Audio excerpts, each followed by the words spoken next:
ನಮಸ್ತೆ Karnataka digital book Kannada YouTube ಚಾನಲ್ಗೆ ಸ್ವಾಗತ ಸುಸ್ವಾಗತ. ರಾಮನವಮಿ ಅಯೋಧ್ಯೆಗೆ ಬಂದಿರುವ 20 ಲಕ್ಷ ಭಕ್ತರಿಗೆ ಸಿಕ್ತು ಸೂರ್ಯ ರಶ್ಮಿಯ ದರ್ಶನ. ಶ್ರೀರಾಮ ಹುಟ್ಟಿದಾಗ 9 ಗ್ರಹಗಳು ಹೇಗಿದ್ದವು? ರಾಮನ ಶಕ್ತಿ ಎಂಥದ್ದು ಗೊತ್ತಾ? ರಾಮನ ಪೂಜೆ ಮಾಡಿದ್ರೆ ಸೂರ್ಯ ದೋಷಗಳಿಂದ ಮುಕ್ತಿ ಸಿಗತ್ತೆ. ಅದು ಹೇಗೆ? ಪವಿತ್ರ ಕ್ಷಣಕ್ಕಾಗಿ ಕೋಟ್ಯಾಂತರ ರಾಮ ಭಕ್ತರು ಕಾದು ಕುಳಿತಿದ್ರು. ಲಕ್ಷ ಲಕ್ಷ ಭಕ್ತರು ದೂರ ದೂರದ ದೇಶಗಳಿಂದ ರಾಜ್ಯಗಳಿಂದ ರಾಮ ಜನ್ಮಭೂಮಿಗೆ ಕುಟುಂಬ ಸಮೇತರಾಗಿ ಆಗಮಿಸಿದ್ರು. ಭವ್ಯ ಕ್ಷಣದಲ್ಲೇ ಮರ್ಯಾದ ಪುರುಷನ ಹಣೆಯ ಮೇಲೆ ಬಿದ್ದ ಅದೊಂದು ತಿಲಕ ಕಂಡು ಭಕ್ತರೆಲ್ಲ ಅಕ್ಷರಶಃ ಪುಳುಕಿತಗೊಂಡ್ರು. ತುಳಸಿ ಮಾಲೆ, ಭಿನ್ನ ವಿಭಿನ್ನ ಪುಷ್ಪಾಲಂಕಾರ ಜೊತೆಗೆ ಚಿನ್ನ, ವಜ್ರ ಮತ್ತು ಮುತ್ತು ರತ್ನಗಳ ಅಲಂಕಾರದಿಂದ ಬಾಲರಾಮ ಕಂಗೊಳಿಸ್ತಾಗಿದ್ದ. ವೇದ ಮಂತ್ರ ಘೋಷಗಳು, ಘಂಟಗಳ ನಾದ ಸಾಕ್ಷಾತ್ ಭಗವಾನ್ ವಿಷ್ಣುವಿಗೆ ಕೇಳಿಸ್ತಾಗಿತ್ತು. ಬಾಲರಾಮನಿಗೆ ಅವನ ಜನ್ಮ ಮುಹೂರ್ತದಲ್ಲೇ ಸೂರ್ಯ ದೇವನೇ ತಿಲಕವಿಟ್ಟ ಕ್ಷಣ ನಿಜಕ್ಕೂ ಮಹಾ ಅದ್ಭುತವೆನಿಸಿತ್ತು.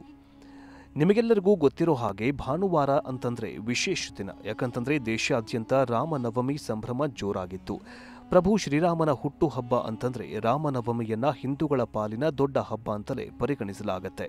ದೇಶದ ಮೂಲೆ ಮೂಲೆಯಲ್ಲೂ ಆಚರಿಸಲಾಗತ್ತೆ. ಅದರಲ್ಲೂ ರಾಮ ಜನ್ಮಭೂಮಿ ಅಯೋಧ್ಯೆಯಲ್ಲಿ ಪುರುಷೋತ್ತಮನಿಗೆ ಭವ್ಯ ಮಂದಿರ ಸಿದ್ಧವಾದ್ಮೇಲೆ 2ನೇ ಬಾರಿಗೆ ರಾಮನವಮಿಯನ್ನ ಆಚರಿಸಲಾಗ್ತಾಗಿದೆ. ಇಂತಹ ವಿಶೇಷ ದಿನದಂದು ಪೂಜೆ ಪುನಸ್ಕಾರಗಳ ಜೊತೆಗೆ ಅಯೋಧ್ಯೆಯ ರಾಮ ಮಂದಿರದಲ್ಲಿ ಒಂದು ದೊಡ್ಡ ಚಮತ್ಕಾರ ನಡೆಯುತ್ತೆ. ಅದುವೇ ಸೂರ್ಯ ರಶ್ಮಿ ಸ್ಪರ್ಶ.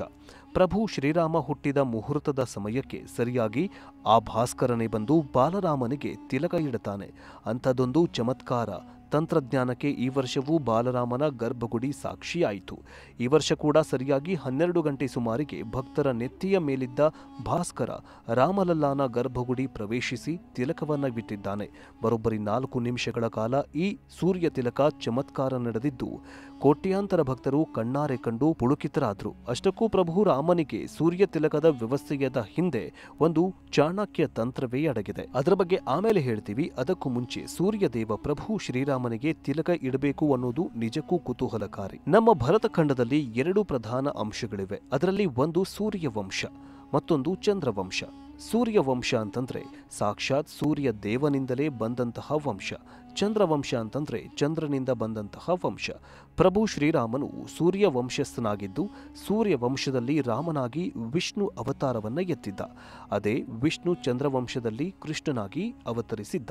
ಸೂರ್ಯ ವಂಶಸ್ಥರನ್ನ ತಿಲಕಪ್ರಾಯರು ಅಂತಲೇ ಕರೆಯಲಾಗತ್ತೆ. ಅಂದ್ರೆ ಅವರಿಗೆ ತಿಲಕ ಬಹುಮುಖ್ಯ.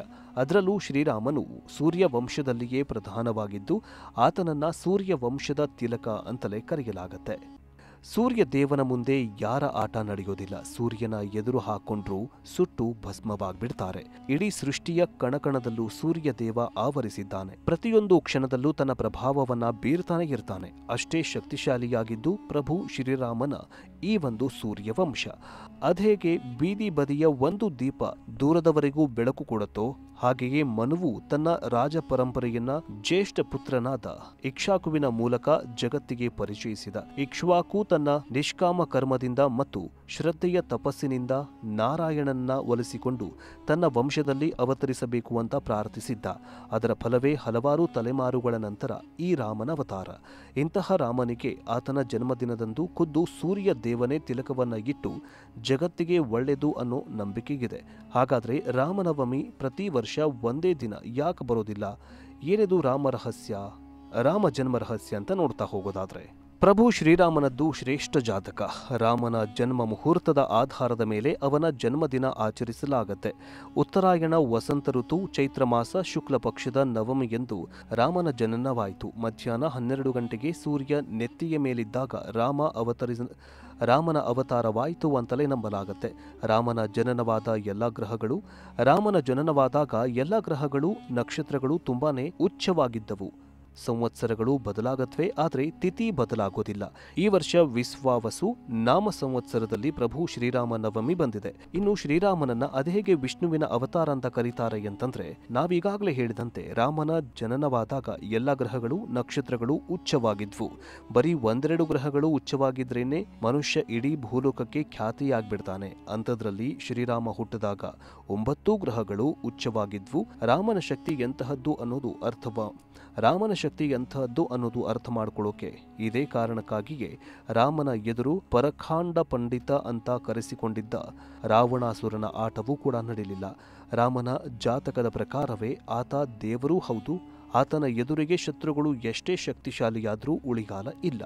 ಅಂತಹದ್ದೇ ರಾಮನಿಗೆ ಜನ್ಮದಿನದಂದು ಸಾಕ್ಷಾತ್ ಭಾಸ್ಕರನೇ ತಿಲಕವಿತ್ತಿದ್ದು ಅಂತಂದ್ರೆ ಖುಷಿಯ ವಿಚಾರ ಎಲ್ಲ. ಖುಷಿಯ ವಿಚಾರವೇ. ಸಂಕ್ರಾಂತಿ ಹಬ್ಬ ಬಂದ್ರೆ ನೆನಪಾಗಬಹುದು ನಮ್ಮದೇ ಬೆಂಗಳೂರಲ್ಲಿರೋ ಪರಶಿವ ಪರಮಸ್ಥಳ ಗವಿಗಂಗಾಧರೇಶ್ವರ ದೇಗುಲ ಒಂದು ವಿಸ್ಮಯಕ್ಕೆ ಸಾಕ್ಷಿಯಾಗತ್ತೆ. ಸೂರ್ಯ ರಶ್ಮಿ ಶಿವನನ್ನ ಸ್ಪರ್ಶಿಸುವ ವಿಶೇಷ ಕೌತುಕ ನಡೆಯುತ್ತೆ. ಸೂರ್ಯ ದಕ್ಷಿಣ ಪಥದಿಂದ ಉತ್ತರಕ್ಕೆ ಪಥಸಂಚಲನ ಮಾಡುವ ವೇಳೆ ಶಿವನ ಮೂರ್ತಿ ಸ್ಪರ್ಶ ಮಾಡುತ್ತೆ. ಲಿಂಗ ಭಾಗದಲ್ಲಿ ಎಷ್ಟು ಸಮಯ ಸೂರ್ಯ ಸ್ಪರ್ಶಿ ಅಂದರೆ ಸೂರ್ಯ ರಶ್ಮಿ ಇರುತ್ತೆ ಅನ್ನೋದರ ಮೇಲೆ ಹೊಸ ವರ್ಷದ ಭವಿಷ್ಯವನ್ನ ನುಡಿಯಲಾಗುತ್ತೆ. ಇದೇ ರೀತಿ ಅಯೋಧ್ಯೆಯಲ್ಲಿ ಬಾಲರಾಮನಿಗೆ ಸೂರ್ಯ ತಿಲಕದ ವ್ಯವಸ್ಥೆ ಮಾಡಿರೋದನ್ನ ಸಾಕ್ಷಿಯಾಗುವುದಕ್ಕೆ ತೆರಳಿರುವಂತಹ ಭಕ್ತರ ಹಿಂದೆಯೂ ಕೂಡ ಒಂದು ಪ್ರಬಲವಾದ ನಂಬಿಕೆ ಇದೆ. ಜಸ್ಟ್ ಒಂದೇ ಒಂದು ದಿನ ಅಷ್ಟೇ, ಶ್ರೀರಾಮ ನವಮಿಯ ಒಂದೇ ದಿನದಲ್ಲಿ ಅಯೋಧ್ಯೆಗೆ ದೇಶದ ಮೂಲೆ ಮೂಲೆಯಿಂದ ಭಕ್ತರು ಕುಟುಂಬ ಸಮೇತ ತೆರಳಿ ವಿಶೇಷ ಘಳಿಗೆಗೆ ಸಾಕ್ಷಿಯಾಗಿದ್ದಾರೆ. ಸಿಕ್ಕಿರೋ ಪಕ್ಕಾ ಮಾಹಿತಿಯ ಪ್ರಕಾರ ಬರೋಬ್ಬರಿ 20 ಲಕ್ಷಕ್ಕೂ ಹೆಚ್ಚು ಜನರು ಅಯೋಧ್ಯೆಯ ರಾಮ ಮಂದಿರಕ್ಕೆ ಭೇಟಿ ನೀಡಿದ್ದಾರೆ ಅಂತ ಹೇಳಲಾಗಿದೆ. ಇನ್ನು 500 ವರ್ಷಗಳಿಗೂ ಅಧಿಕ ಕಾಲ ಹೋರಾಟದ ಬಳಿಕ ಇದೀಗ ಅಯೋಧ್ಯೆಯಲ್ಲಿ ರಾಮ ಮಂದಿರ ನಿರ್ಮಾಣವಾಗಿದ್ದು 2 ವರ್ಷಗಳಾಗಿದೆ. ಭವಿಷ್ಯದಲ್ಲಿ ಇನ್ನೊಂದು ಇಂತಹ ವಿವಾದವಾಗದಂತೆ ರಾಮ ಮಂದಿರದ ನಿರ್ಮಾಣದ ಉಸ್ತುವಾರಿ ರಾಮ ಜನ್ಮಭೂಮಿ ತೀರ್ಥ ಟ್ರಸ್ಟ್ ಒಂದು ಮಾಸ್ಟರ್ ಪ್ಲಾನ್ ರೂಪಿಸಿದೆ. ಹೌದು, ಅಯೋಧ್ಯೆ ರಾಮ ಮಂದಿರ ಭವ್ಯ ಕಟ್ಟಡದ ಕೆಳಗೆ 2000 ಅಡಿಗಳಷ್ಟು ಆಳದಲ್ಲಿ ಒಂದು ಟೈಮ್ ಕ್ಯಾಪ್ಸೂಲ್ ಅನ್ನ ಇರಿಸಲಾಗಿದ್ದು, ಇದು ರಾಮ ಜನ್ಮಭೂಮಿ ಭವ್ಯ ಇತಿಹಾಸವನ್ನ ಒಳಗೊಂಡಿರುವ ಮಾಹಿತಿ ಕೋಶವಾಗಿದೆ. ರಾಮ ಜನ್ಮಭೂಮಿ ತೀರ್ಥ ಕ್ಷೇತ್ರ ಟ್ರಸ್ಟ್ ಅಯೋಧ್ಯೆ ರಾಮ ಮಂದಿರದ ಅಡಿಯಲ್ಲಿ 2000 ಅಡಿಗಳಷ್ಟು ಕೆಳಗೆ ಟೈಮ್ ಕ್ಯಾಪ್ಸೂಲ್ ಅನ್ನು ಇರಿಸಲಾಗಿದೆ. ಟೈಮ್ ಕ್ಯಾಪ್ಸೂಲ್ ರಾಮ ಜನ್ಮಭೂಮಿಯ ಇತಿಹಾಸವನ್ನ ವಿವರಿಸುತ್ತೆ. ಈ ಪ್ರದೇಶದ ಬಗ್ಗೆ ಭವಿಷ್ಯದಲ್ಲಿ ತಲೆದೂರಬಹುದಾದಂತಹ ಕೆಲವೊಂದಿಷ್ಟು ವಿವಾದವನ್ನ ತಪ್ಪಿಸುವುದಕ್ಕೆ ಈ ಒಂದು ಮಾಹಿತಿಯ ಕ್ಯಾಪ್ಸೂಲ್ ಅನ್ನ ಇರಿಸಲಾಗಿದೆ ಅಂತ ಹೇಳಲಾಗಿದೆ. ಹಾಗಾದ್ರೆ ಇದರಲ್ಲಿ ಏನಿರುತ್ತೆ? ಟೈಮ್ ಕ್ಯಾಪ್ಸೂಲ್ ಸಹಾಯದಿಂದ ಭವಿಷ್ಯದ ಪೀಳಿಗೆಗಳು ಈಗಿನ ನಿರ್ದಿಷ್ಟ ಯುಗ, ಸಮಾಜ ಮತ್ತು ದೇಶದ ಬಗ್ಗೆ ಮಾಹಿತಿಯನ್ನ ಪಡೆದುಕೊಳ್ಳಬಹುದು. ಸಾಮಾನ್ಯವಾಗಿ ಈ ಟೈಮ್ ಕ್ಯಾಪ್ಸೂಲ್ಗಳನ್ನು ಕಟ್ಟಡಗಳ ಅಡಿಪಾಯದಲ್ಲಿ ಇರಿಸಲಾಗುತ್ತೆ. ಸದ್ಯ ಈ ಟೈಮ್ ಕ್ಯಾಪ್ಸೂಲ್ ಅಯೋಧ್ಯೆ ಭಗವಾನ್ ರಾಮನ ಬಗ್ಗೆ ಸಂದೇಶವನ್ನ ಸಂಸ್ಕೃತದಲ್ಲಿ ಇರಿಸಲಾಗಿದೆ ಮತ್ತು ಬರೆಯಲಾಗಿದೆ. ಇದನ್ನ ತಾಮ್ರದ ತಗಡಿನಲ್ಲಿ ಕೆತ್ತಿ ಅದನ್ನ ಸುರಕ್ಷಿತವಾಗಿ ತುಕ್ಕು ಹಿಡಿಯದ ಶಿಲೆಯ ಪೆಟ್ಟಿಗೆಯಲ್ಲಿ ಇರಿಸಲಾಗಿದೆ. ಹಾಗಾದ್ರೆ ಸಂಸ್ಕೃತದಲ್ಲೇ ಯಾಕೆ ಬರೆದಿದ್ದಾರೆ? ಸಂಸ್ಕೃತ ಅಂತಂದ್ರೆ ಕೆಲವು ಪದಗಳಲ್ಲಿ ಮತ್ತು ಹೆಚ್ಚಿನ ವಿವರಗಳನ್ನು ನೀಡಬಹುದು. ಟೈಮ್ ಕ್ಯಾಪ್ಸೂಲ್ ಅನ್ನ ಭೂಮಿಯ ಪೂಜೆಯ ಅಥವಾ ಪ್ರಾಣ ಪ್ರತಿಷ್ಠಾಪನೆಯ ದಿನವನ್ನ ಇರಿಸಲಾಗುತ್ತೆ. ಯಾಕಂತಂದ್ರೆ ಅದು ಸಿದ್ಧವಾಗೋದಕ್ಕೆ ಇನ್ನು ಕೆಲವೊಂದಿಷ್ಟು ಸಮಯ ತೆಗೆದುಕೊಳ್ಳುತ್ತೆ. ಕನಿಷ್ಠ ಪದಗಳಲ್ಲಿ ಹೆಚ್ಚಿನ ನಿಖರ ಮಾಹಿತಿಯನ್ನ ಬರೆಯಲು ತಜ್ಞರು ಹರಸಾಹಸವನ್ನೇ ಪಡಬೇಕಾಗತ್ತೆ. ಇನ್ನೊಂದು ಐತಿಹಾಸಿಕ ಮಾಹಿತಿ ಸಂಗ್ರಹವಾಗಿದ್ದು ಅಲ್ಯೂಮಿನಿಯಂ, ಸ್ಟೇನ್ಲೆಸ್ ಸ್ಟೀಲ್ ಅಥವಾ ತಾಮ್ರದಂತಹ ಲೋಹದಿಂದ ಟೈಮ್ ಕ್ಯಾಪ್ಸೂಲ್ ಅನ್ನ ತಯಾರಿಸಲಾಗುತ್ತೆ. ಸಾವಿರಾರು ವರ್ಷಗಳ ನಂತರವೂ ಅದು ಹಾಳಾಗದಂತೆ ಆಸಿಡ್ ಮುಕ್ತಗೊಳಿಸಿ ಅದರ ಮೇಲೆ ಸಂದೇಶವನ್ನ ಬರೆಯಲಾಗುತ್ತೆ. ಟೈಮ್ ಕ್ಯಾಪ್ಸೂಲ್ ಕಂಟೆಂಟ್ 3 ಅಡಿ ಉದ್ದವಾಗಿರುತ್ತೆ. ಹೀಗೆ ಯಾರಿಂದಲೂ ಕೂಡ ರಾಮ ಮಂದಿರದ ಇತಿಹಾಸವನ್ನ ಮರೆಮಾಚೋಕ್ಕಾಗೋದಿಲ್ಲ. ಜೊತೆಗೆ ಈಗ ರಾಮ ಮಂದಿರ ಇತಿಹಾಸವಾಗಿದೆ.